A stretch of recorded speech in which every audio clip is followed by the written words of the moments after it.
సంక్రాంతి పండగని అర్థమే మార్చేశారు. ఎందుకంటే పండగ అంటే పంటలు వస్తాయి.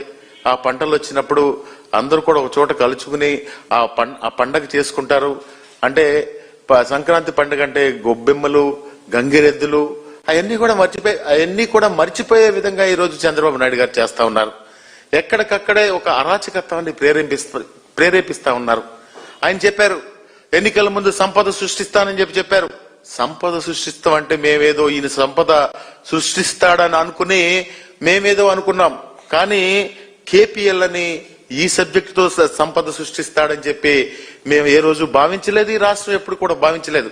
ఆయన 40 సంవత్సరాలు ఇండస్ట్రీ అని చెప్పే చంద్రబాబు నాయుడు గారు ఈ రోజు ప్రజల మీద మీరు చేస్తున్నటువంటి దాడి, మీరు ఈ రోజు ప్రజల మీద చేస్తున్నటువంటి అరాచకం, ఈ రోజు ప్రజల మీద మీరు రుద్దుతున్నటువంటి విష సంస్కృతి ఇది కరెక్ట్ కాదు.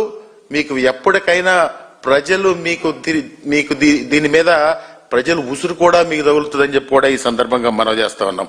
కోడి పందాల మీద నిషేధం ఉన్నా గానీ కోడి పందాలు ఎప్పుడు కూడా జంతువులని హింస పెట్టకూడదు అనే ఒక చట్టంలో కోడి పందాల మీద ఒక నిషేధం ఉంటుంది. కానీ సాంప్రదాయంలో ఏం చేస్తారంటే కత్తి కట్టకుండా ఏదో ఆ క్రీడని సాంప్రదాయకంగా కత్తి కట్టకుండా ఆ పందాలు వేసుకుని ఆ గ్రామాల్లో వాళ్ళు ఆ సాంప్రదాయాన్ని తీర్చుకుంటారు. కానీ ఇప్పుడు కత్తులు కట్టి ఎల్ఈడి స్క్రీన్లు పెద్ద పెద్ద స్టేడియంలు నిర్మించేసి ఈ రోజు అన్ని సదుపాయాలు అంటే ఎక్కడి నుంచో వచ్చే విఐపీస్ వాళ్ళందరికీ కూడా ఏసీ సదుపాయాలు కల్పిస్తా ఉన్నారు. కోడి పందాలు చీకటి పడే వరకే ఎప్పుడన్నా కోడి పందాలు వేసుకుంటారు. అంటే కోడి పందాలు ఏదో ఒక చోట 2 చోట్ల వేసుకునేవాళ్ళు.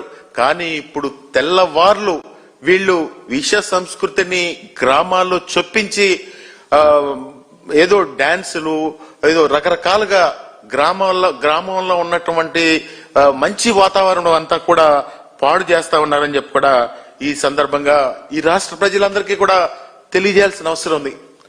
మీరేమన్నా వైఎస్ఆర్ కాంగ్రెస్ పార్టీ వాళ్ళు కోడి పందాలకో లేకపోతే సంక్రాంతి పండుగకో వ్యతిరేకం అని కూడా చాలా మంది అడగొచ్చు.